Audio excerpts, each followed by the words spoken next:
नमस्कार। ज्योतिष शास्त्र में श्रद्धा और विश्वास रखने वाले सभी जातकों का पारलौकिक जगत चैनल में बहुत बहुत स्वागत है। आज के इस वीडियो में हम आपको शनि की 7.5 की पूरी सच्चाई बताने जा रहे हैं। मकर राशि के जातकों के जीवन में 12 जुलाई 2022 से एक बार फिर से 7.5 के द्वितीय चरण की शुरुआत हो गई है, जो 17 जनवरी 2023 को ख़त्म होगी और 17 जनवरी 2023 से शनि की 7.5 का तीसरा चरण शुरू होगा, जो 2025 तक, अप्रैल 2025 तक रहेगा। जीवन में संघर्ष तो हर व्यक्ति को झेलना पड़ता है, लेकिन कोई संघर्षों से थक कर हार मान लेता है और कोई संघर्षों से नहीं थकता, हार नहीं मानता। अपने संघर्षों से, अपने परिश्रम से अपनी किस्मत बदल करके रख देता है। मकर राशि के जातकों पर 7.5 की शुरुआत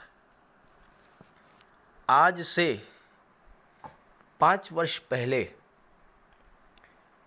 हुई थी और बीच में 29 अप्रैल से 12 जुलाई तक आपने थोड़ी राहत महसूस की होगी, क्योंकि 2 अप्रैल 2022 से 12 जुलाई 2022 तक 7.5 के तीसरे चरण की शुरुआत हो गई थी और तीसरा चरण आपके लिए आपके परिश्रम का फल लेकर के आता है। बहुत से दर्शकों को जो 7.5 से बहुत ज़्यादा परेशान हो चुके थे, उन्होंने अनुरोध किया था कि मकर राशि के जातकों के लिए 7.5 पर एक वीडियो अलग से अपलोड कीजिए। तो उसी क्रम में ये वीडियो आपके सामने लेकर आया हूँ। पूरी बात ध्यान से समझिएगा, उपायों को अवश्य कीजिएगा और फिर देखिएगा कि आपके जीवन में कितना सुखद परिवर्तन आता है। तो चलिए वीडियो शुरू करते हैं। देखिए, ये है मकर राशि के जातकों की कुंडली। सबसे पहले ये समझते हैं कि 7.5 होती क्या है, कैसे शुरू होती है।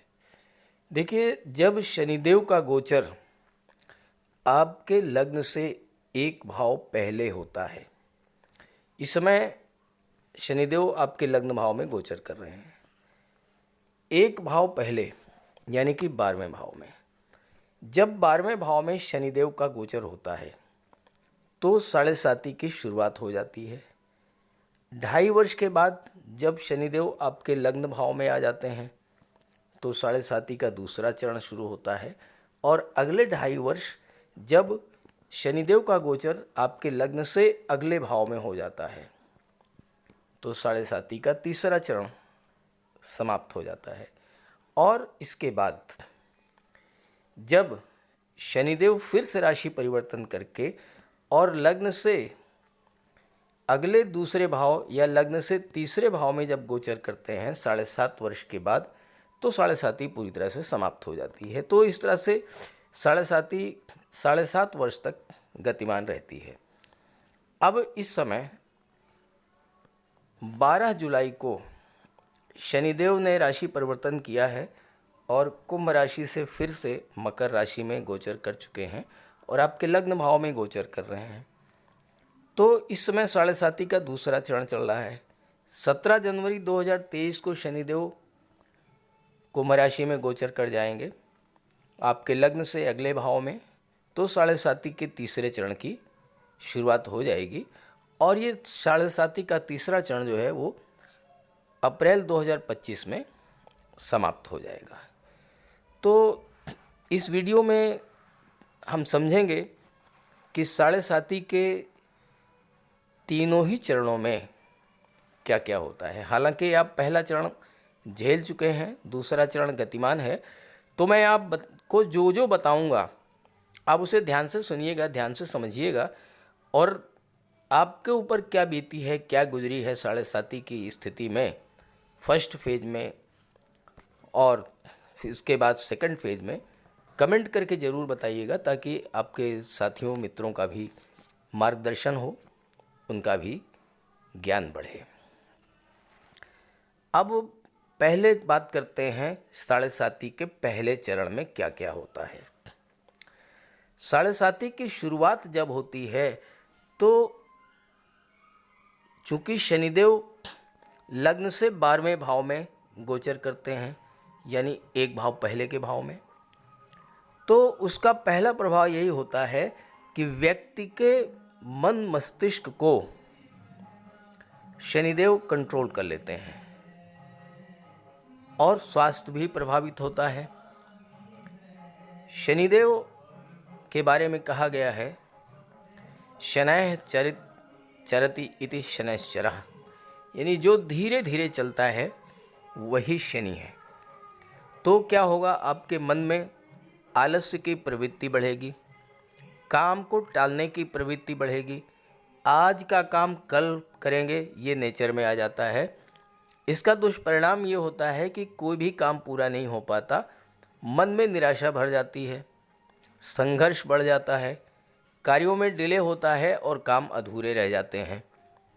ये आपने झेला होगा इस स्थिति को। कई बार तो ऐसी भी स्थिति आती है कि मन होता है सब कुछ छोड़ छाड़ कर कहीं एकांत स्थान पर चले जाएं, जहाँ जाकर मन को थोड़ी शांति मिले, थोड़ा सुकून मिले। दरअसल किसी काम में मन लगता ही नहीं।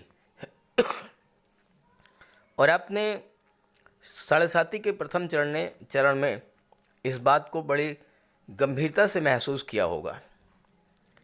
आप कोई भी कार्य कर रहे हैं, चाहे गवर्नमेंट जॉब हो, चाहे प्राइवेट जॉब हो, चाहे व्यापार व्यवसाय हो, पढ़ाई लिखाई हो या कंपटीशन की तैयारी हो, आप आधे अधूरे मन से तैयारी करेंगे, पढ़ाई पर फोकस नहीं होगा, कंसंट्रेशन डिस्टर्ब होता है और कई बार तो ऐसी ऐसी नेगेटिव फीलिंग्स आती हैं, छोड़ो ये सब कुछ भी नहीं होने वाला, नौकरी नहीं मिलने वाली है, जॉब नहीं मिलेगा।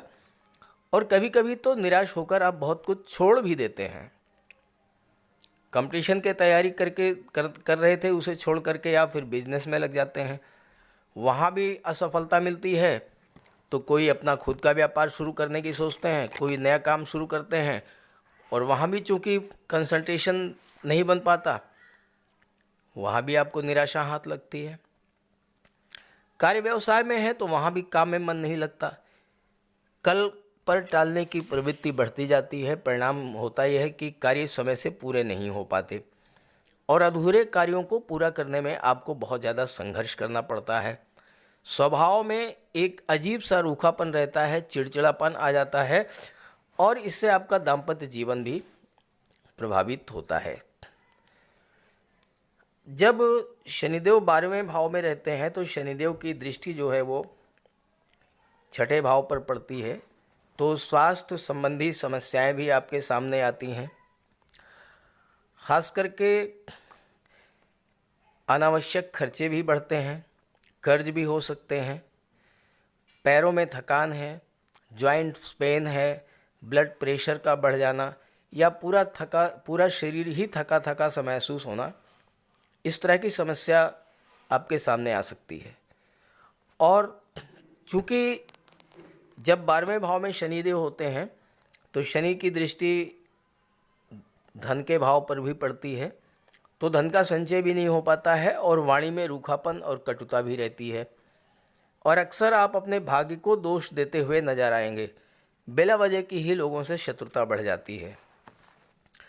जब काम में मन ना लगे, निराशा घेर ले, आपके मन में ये आएगा कि कहीं टूर ट्रेवल करें ताकि आपके मन को सुकून मिले, तो आप यात्राएं भी खूब करेंगे। ज़्यादा संभावना ये बनती है कि लोग इस दौरान अपनी मातृभूमि को छोड़ करके अन्यत्र किसी दूसरे शहर में चले जाते हैं। तो पहले चरण में अगर आपने ये सब झेला हो, ये सब आपके ऊपर बीती हो, तो ज़रूर कमेंट करके बताइएगा अपने साथियों को।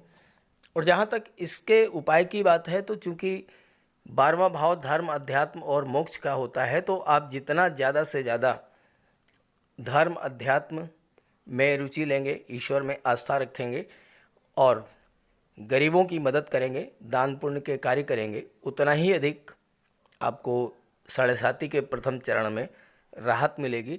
और एक बात और है कि अगर आपकी कुंडली में, जन्म कुंडली में, चूँकि साढ़े साती का निर्धारण जन्म कुंडली के आधार पर किया जाता है, तो जन्म कुंडली में अगर शनि बलवान स्थिति में है, अंश बल से मजबूत हैं या बहुत अच्छी स्थिति में हैं, शुभ ग्रहों से दृष्ट हैं, उच्च की राशि में हैं, तो ऐसी स्थिति में फिर पहले चरण में भी आपको किसी तरह की कोई परेशानी नहीं आती है। लेकिन अगर ऐसा नहीं है तो फिर आपको परेशानी झेलने के लिए तैयार रहना चाहिए। अब आइए बात करते हैं सेकंड फेज की। शनिदेव का गोचर जब तक लग्न के 12वें भाव में होता है तब तक साढ़े साती का प्रथम चरण चलता है। जब शनिदेव राशि परिवर्तन करके आपके लग्न के भाव में आ जाते हैं तो साढ़े साती का दूसरा चरण शुरू होता है। मकर राशि के जातकों के जीवन में साढ़े साती के दूसरे चरण की शुरुआत 24 जनवरी 2020 से हो चुकी है। इसके बाद 29 अप्रैल 2022 को शनिदेव ने जब राशि परिवर्तन किया था और शनिदेव कुंभ राशि में गोचर कर गए थे तो तीसरे चरण की शुरुआत हुई। थोड़ी आपको राहत महसूस हुई होगी, लेकिन फिर 12 जुलाई से शनिदेव वापस आपके लग्न भाव में ही गोचर कर रहे हैं और साढ़े साती के सेकंड फेज की फिर से शुरुआत हो गई है, जो कि 17 जनवरी 2023 तक चलेगी। तो जब शनिदेव आपके लग्न भाव में गोचर करेंगे तो स्थितियों में थोड़ा सुधार आएगा। देखिए, 12वां भाव क्या होता है? व्यय भाव होता है, यानी खर्चों का भाव होता है। तो केवल पैसा ही नहीं खर्च होता, हर चीज़ व्यय होती है। स्वास्थ्य की हानि होती है, मानसिक तनाव मिलता है, मानसिक क्षमता की हानि होती है, परिश्रम करने की क्षमता की हानि होती है। हर तरह की हानि जो होती है जब शनिदेव 12वें भाव में गोचर करते हैं। लेकिन जब आप लग्न में आ गए तो स्थितियों में सुधार आएगा। हालांकि जब जब शनिदेव वक्री होंगे तो एक बार फिर से जो है 12वें भाव का ही फल देना शुरू कर देंगे, तो टूर ट्रेवल और खर्चे बढ़ जाएंगे। लेकिन जब शनिदेव मार्गी रहेंगे तो स्वास्थ्य में सुधार आएगा, धन की बचत होनी शुरू हो जाएगी और जो आपके रुके हुए कार्य थे अब उनमें गति आनी शुरू हो जाएगी, कार्य आपके बनने शुरू हो जाएंगे। हालांकि शनिदेव की दृष्टि कुंडली के पराक्रम भाव पर पड़ेगी तो छोटी छोटी यात्राएं होंगी और भाई बहनों से संबंध, पड़ोसियों से संबंध ज़्यादा अच्छे नहीं रहेंगे। हालांकि तीसरे भाव पर शनिदेव की दृष्टि पड़ने से आपके अंदर धन संचय की प्रवृत्ति बढ़ेगी, धीरे धीरे आर्थिक स्थिति में सुधार देखने को मिलेगा और मित्रों से, संबंधियों से, पड़ोसियों से मतभेद होता रहेगा, छोटी छोटी बातों में बहस हो जाएगी, संबंध खराब होंगे। शनिदेव की दृष्टि 7वें भाव पर पड़ेगी और 7वां भाव बहुत ही नाजुक भाव है, क्योंकि यहाँ से आपके दाम्पत्य सुखों का विचार किया जाता है, तो पारिवारिक रिश्तों में भी खटास आएगी। हालांकि आपके अंदर सेल्फ डिपेंड होने की भावना डेवलप करेगी, आपके स्वभाव में एटीट्यूड आ जाएगा। खासकर अगर आप पार्टनरशिप में कोई व्यापार व्यवसाय कर रहे थे तो आपको ये लगने लगेगा कि ये काम तो मैं अकेले ही कर सकता हूँ, या फिर आपको ये लगेगा कि सारा का काम तो मैं ही करता हूँ, तो पार्टनरशिप से क्या लाभ, और आप पार्टनरशिप तोड़ने का प्रयास करेंगे, जिससे संबंध खराब होंगे और कभी कभी आर्थिक क्षति भी होगी। हालांकि शनि की साढ़े साती का सेकंड फेज जो है उसका प्लस पॉइंट यही है कि आपके भीतर धीरे धीरे मैच्योरिटी आने लगती है, कार्यों के प्रति जिम्मेदारी की भावना डेवलप करने लगती है और आपको ये लगता है कि अब आप सेल्फ डिपेंड रह कर के भी इस कार्य को पूरा कर लेंगे। भागदौड़ बढ़ेगी, परिश्रम बढ़ेगा, लेकिन कार्यस्थल पर स्थितियां आपके पक्ष में आने लगती हैं। और आप देखिए 24 जनवरी 2020 के बाद से आपके जीवन में इस तरह की स्थितियां बनने लगी होंगी, और अगर ऐसा हुआ हो तो कमेंट करके ज़रूर बताइएगा।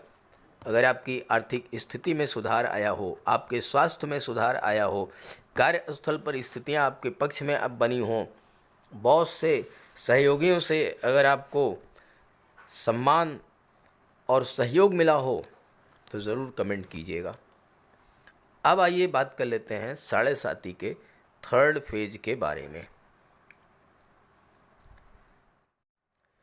शनिदेव 17 जनवरी 2023 को राशि परिवर्तन करेंगे और राशि परिवर्तन करके कुंभ राशि में गोचर करेंगे और कुंडली के धन भाव में गोचर करेंगे और यहीं से साढ़े साती के तीसरे चरण की शुरुआत हो जाएगी मकर राशि के जातकों के लिए और ये तीसरा चरण मार्च 2025 तक चलेगा। तो दूसरे फेज में अब तक आपने जितना परिश्रम किया था, जितना संघर्ष किया था, अब आपको उसका फल मिलना शुरू हो जाएगा। स्वास्थ्य संबंधी समस्याएं ठीक हो जाएंगी, कर्ज भी उतर जाएगा, धन का संचय बढ़ेगा और चूंकि शनिदेव की दृष्टि अष्टम भाव पर पड़ेगी, सीधी दृष्टि अष्टम भाव पर पड़ेगी, तो आपकी आयु में भी वृद्धि करेंगे, आपको दीर्घायु करेंगे और आपका स्वास्थ्य भी ठीक रहेगा। अष्टम भाव गुप्त विद्याओं का, गुप्त रहस्यों का, गुप्त धन का होता है, तो गुप्त धन की भी प्राप्ति होगी। आपका जो पैसा कहीं फंसा हुआ था, जैसे आपने किसी को कर्ज दिया था, उसकी वापसी शुरू हो जाएगी। गवर्नमेंट के पास कोई पैसा फंसा हुआ था, वो आपको मिलना शुरू हो जाएगा। कोई गवर्नमेंट ड्यूज़ था जिसके लिए आपने कोर्ट में लंबी लड़ाई लड़ी थी, अब वो फैसला आपके पक्ष में आएगा, आपके रुके हुए ड्यूज़ क्लियर होंगे। स्वास्थ्य संबंधी समस्याएं भी दूर होंगी। देखिए, मुझे भी थोड़ा सर्दी जुकाम हो रहा है, इसलिए आवाज़ आपको समझ में थोड़ा साफ नहीं सुनाई पड़ रही होगी, तो एडजस्ट करके देखिएगा, वीडियो को समझिएगा, बहुत महत्वपूर्ण वीडियो है।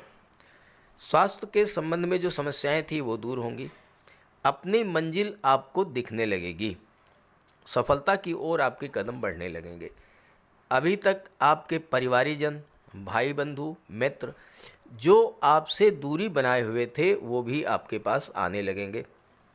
हालांकि पिछले 5 वर्षों में संघर्षों ने आपको ये बात अच्छे से सिखा दिया होगा कि कौन अपना है, कौन पराया है, और अब आप ऐसे ही साथियों, ऐसे ही मित्रों के साथ आगे बढ़ेंगे और जीवन में सफलता अर्जित करेंगे।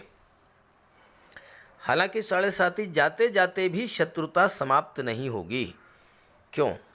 क्योंकि जब आप कठोर संघर्ष के बाद धीरे धीरे ऊंचाइयों की ओर बढ़ने लगेंगे तो लोग आपसे ईर्ष्या रखेंगे, जलन महसूस करेंगे और पीठ पीछे आपसे शत्रुता पालेंगे।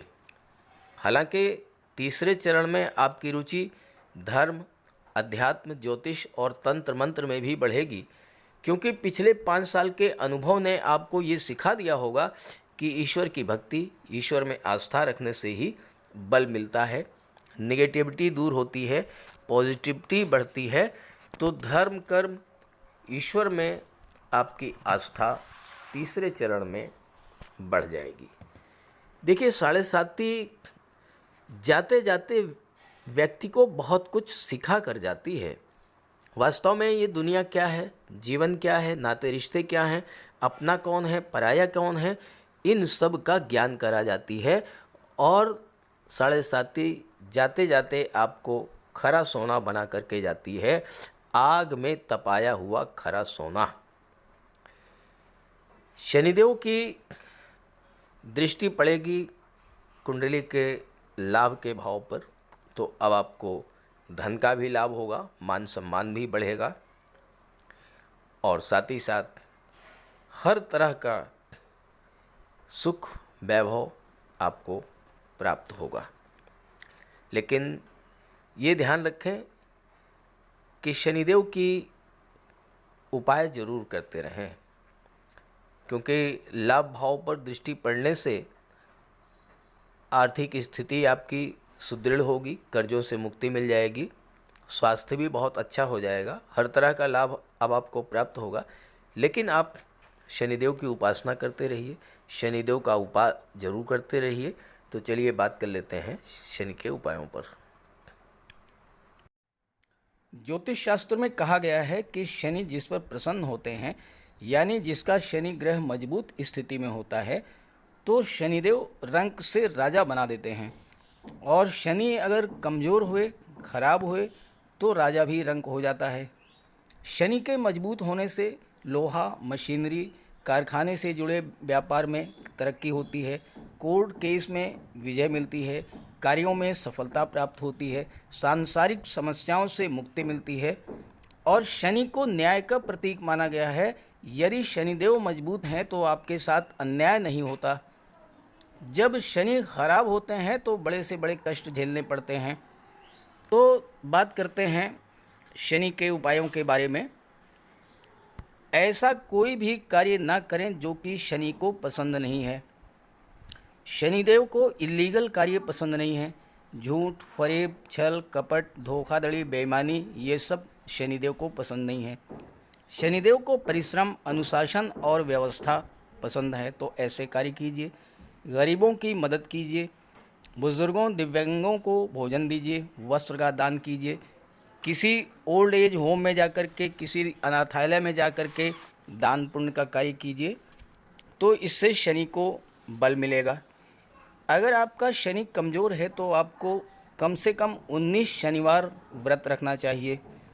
और इसके साथ साथ शनिवार के दिन एक कटोरी में